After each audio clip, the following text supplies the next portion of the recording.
They tried to kill him 3 times in 18 months. But Ibrahim Traoré is still standing, and today he's coming for the ghosts hiding in the shadows. Look at the red dirt of Ouagadougou. It's not just soil anymore. It's a graveyard for Western intelligence.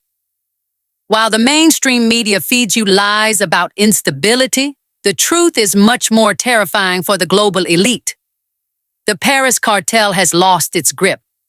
$125,000.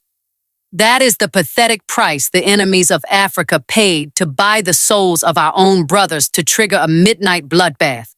They didn't just want to kill a leader, they wanted to bury a revolution before the world could wake up. The mask has slipped. The colonial dollar is bleeding. From fake IT technicians who are actually elite spies to humanitarian NGOs acting as Trojan horses, the Great Purge of 2026 is officially exposing every single cockroach in the room. This isn't a drill. This is a direct, calculated collision between the ruthless machinery of the West and a nation that simply refuses to kneel anymore. You were told Africa needs permission to survive. You were lied to. Today we go inside the interrogation rooms. We follow the money trail from Ivory Coast, and we reveal why the Élysée is trembling over a single $64 billion plan. The West is terrified. The traitors are falling. Africa is not asking for a seat at the table anymore. We are building our own. The arrogance of the colonizer is not just a character flaw. It is a tactical blindness. For decades, the French intelligence apparatus treated West Africa like a private backyard where they could walk in and out without wiping their boots. But in 2026, the rules of the game have been rewritten in blood and sovereign pride. The incident in December began with a lie so transparent it was insulting. 4 French nationals landed in Ouagadougou, carrying diplomatic cover and a story that they were merely IT technicians sent to maintain embassy service. Let's look at the reality behind the mask. These weren't men who fixed computers. They were elite signals intelligence officers from the DGSE, the French External Intelligence Agency. Their mission was to infiltrate the secure communication lines of the Alliance of Sahel States, AES. They thought a few laptops and some technical jargon would be enough to blind the Burkina Faso authorities. They were wrong. Under Ibrahim Traoré, and every technician, every consultant, and every diplomat is under the microscope of a people who have finally woken up. The arrest of these 4 operatives was a lightning bolt that struck the heart of Paris. It wasn't just a failed mission, it was a total exposure of French incompetence in the new Africa. The shockwaves were so violent that they claimed the head of the man at the very top. Bernard Mier, the director of French intelligence, was forced to resign in absolute disgrace. Think about the magnitude of that victory. A young military captain in a landlocked African nation effectively fired the most powerful spy chief in Europe. The predator had become the prey. The humiliation didn't end with a resignation. Within 72 hours of the arrest, the shadows began to move. A dozen more French operatives, and realized their covers were blown and their networks were compromised, fled the country in a midnight retreat. There were no press conferences. There were no formal goodbyes. There was only the sound of high-ranking spies scurrying back to the Élysée like rats fleeing a sinking ship.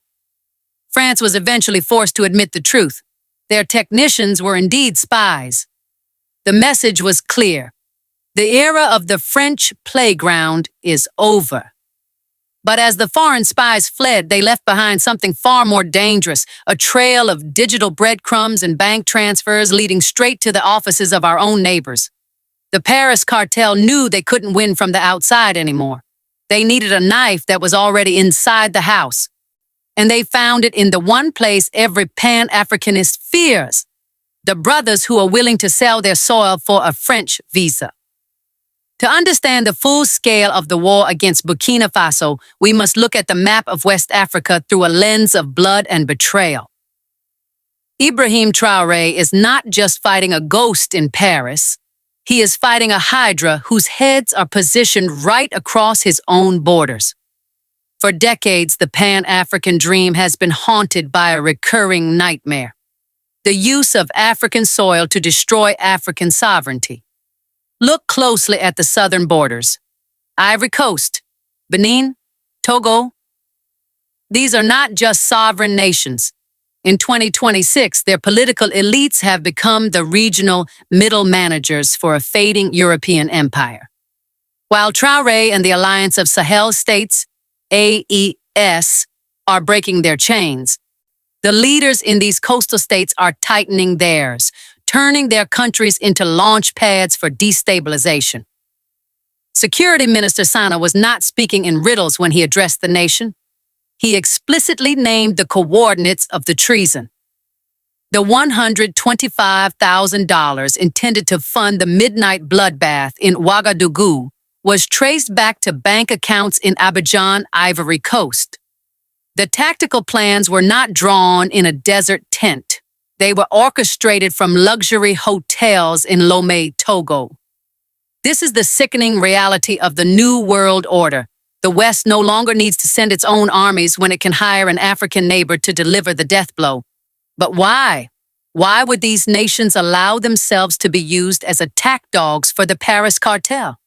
The answer is fear. They fear the Traoré virus, the infectious idea that an African nation can reclaim its gold, feed its own people, and govern itself without a single directive from the Élysée. If Burkina Faso succeeds, the people of Benin and Ivory Coast will start asking questions. They will ask why their gold is still flying to Europe and why their leaders still take orders from a foreign master. The government of Burkina Faso has gone even further, accusing Benin of hosting training grounds for terrorists designed to cross the border and sow chaos. These are not random accusations. They are the result of intercepted intelligence and captured operatives. The West provides the funding and the satellite data, but they make sure it is an African face holding the rifle, so the global media can dismiss it as just another regional conflict. They are weaponizing our own geography against us, turning brothers into enemies to ensure the colonial dollar keeps flowing. But Traoré has realized that to secure the house, you must first identify the neighbors who are holding the master key. The Purge is moving from the streets to the borders, and what they found in the pockets of the captured military officers would lead us directly to the most terrifying hour in recent history, the night the lights almost went out forever. Trust is a luxury that a revolutionary leader cannot afford. Ibrahim Traoré knows this better than anyone. By early 2026, the Paris Cartel had realized that their IT technicians and soft power NGOs were being systematically dismantled. They needed a more violent, more permanent solution. And they decided to strike at the heart of the state at 11 p.m. on January 3rd, the hour they believed the revolution would be sleeping. But they forgot that a nation fighting for its life never sleeps. Security Minister Sana appeared on national television later that night, his face etched with the gravity of what had just been avoided. He revealed a plot that sends a chill down the spine of every patriot. The target was not just Ibrahim Traoré's life. It was the total blinding of the Burkina Faso military. The order given to the traitors was specific and catastrophic. Destroy the national drone base. Why?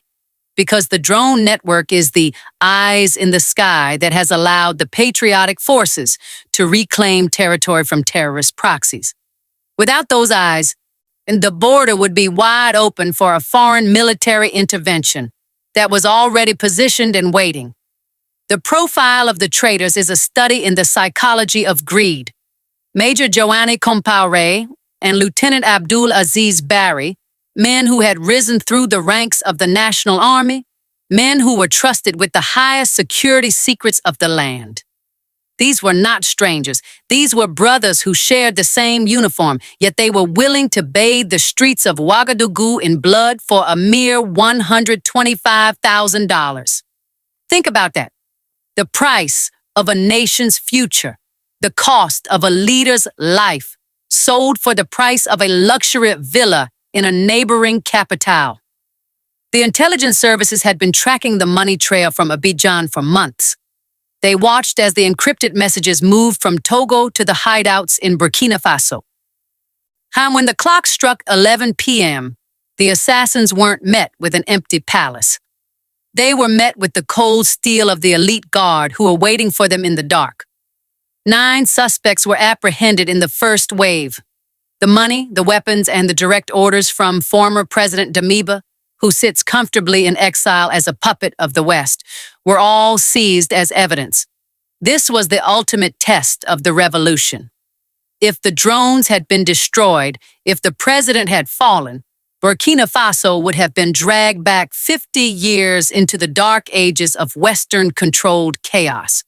But the coup failed because the people and the military have formed an unbreakable shield.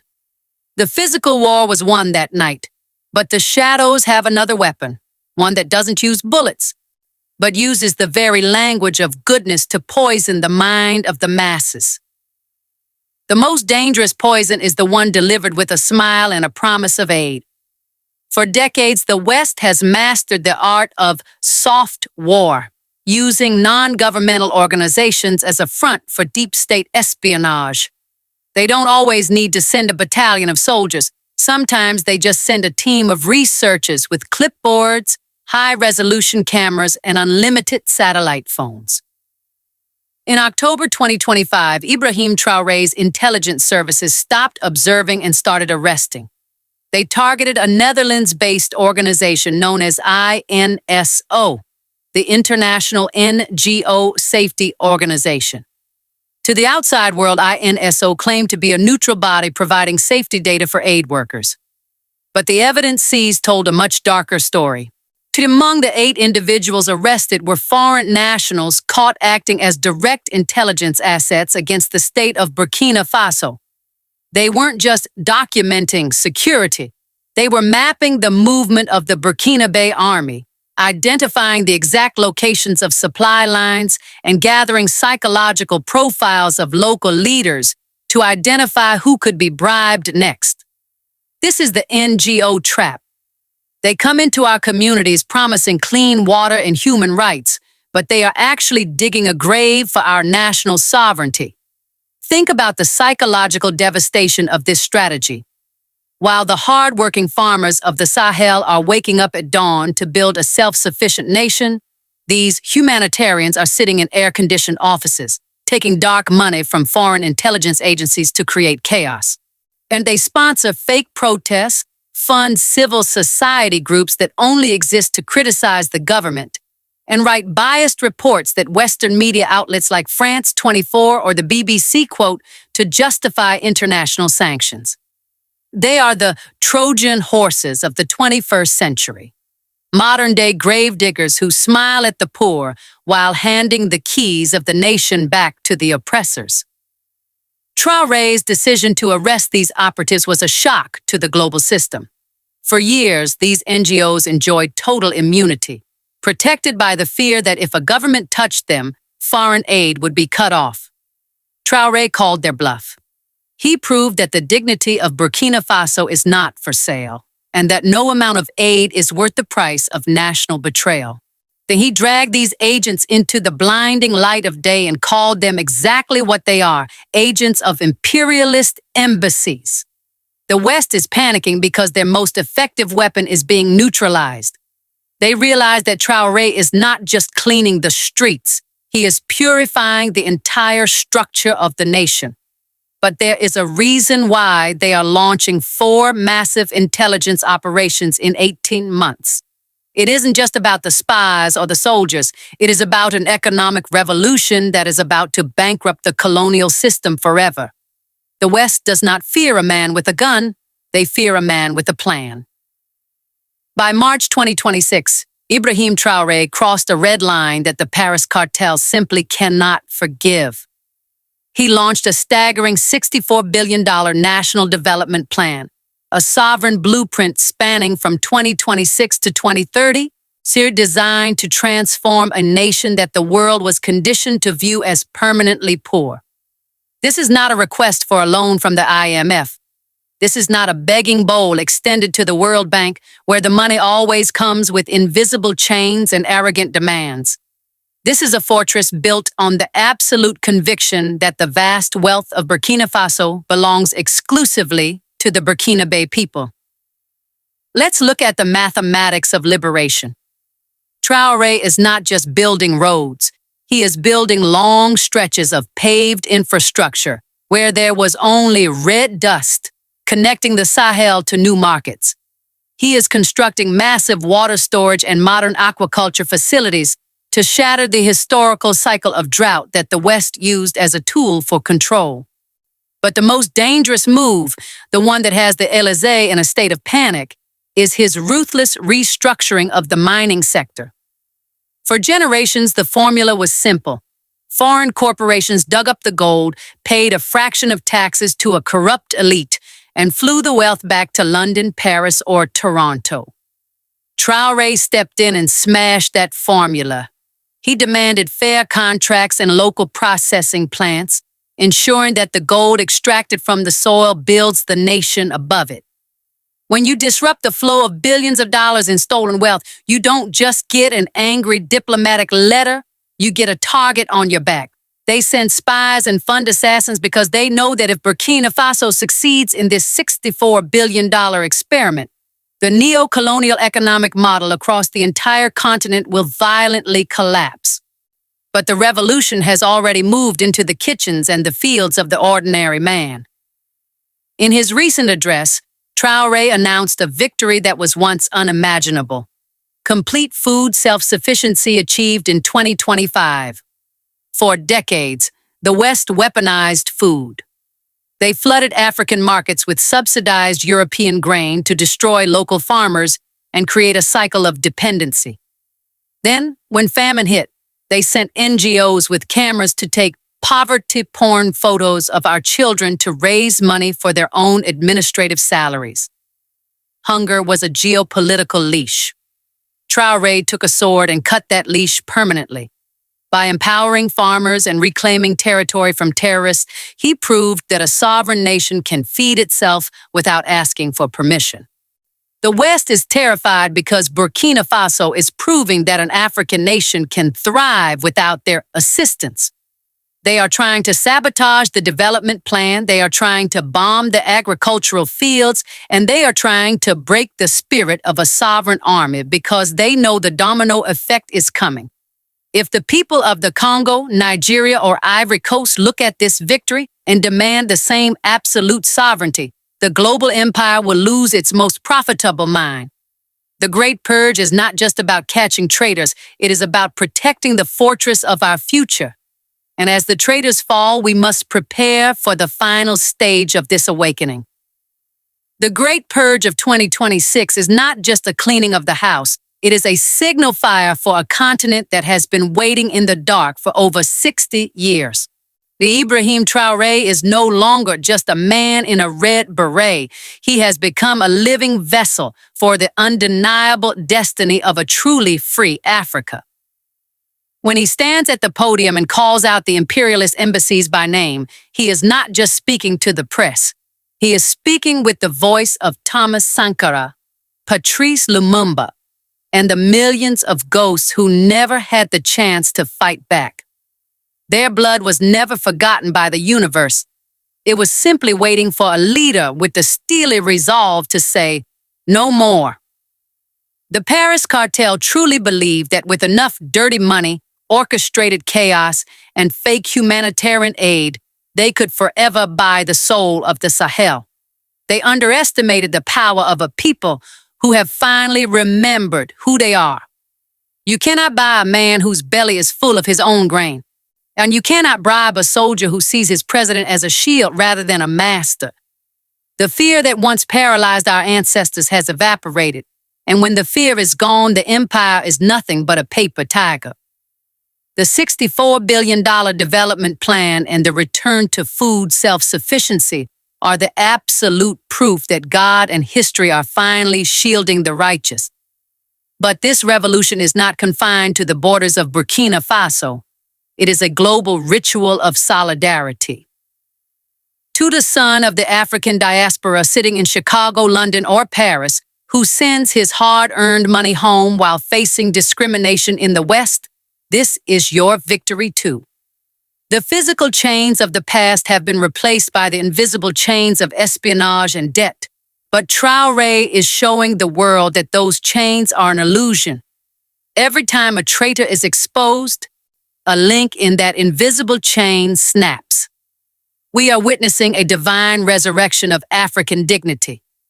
The mainstream media will continue to bury this story. They will call it instability or a crackdown on dissent. They are praying that you stay passive, watching from behind a screen while they plot the next assassination. But you are the digital front line. We must break their silence together. This is the moment to choose which side of history you stand on. The dawn of a fully sovereign Africa is not a distant dream. It is happening right now, in the interrogation rooms of Ouagadougou and in the gold mines reclaimed by the people. The great purge has begun. The traitors are falling. The spirit of Sankara is breathing through the lungs of a new generation. We will not be moved. We will not be silenced. Africa is rising, and this time, we are not asking for permission to be free.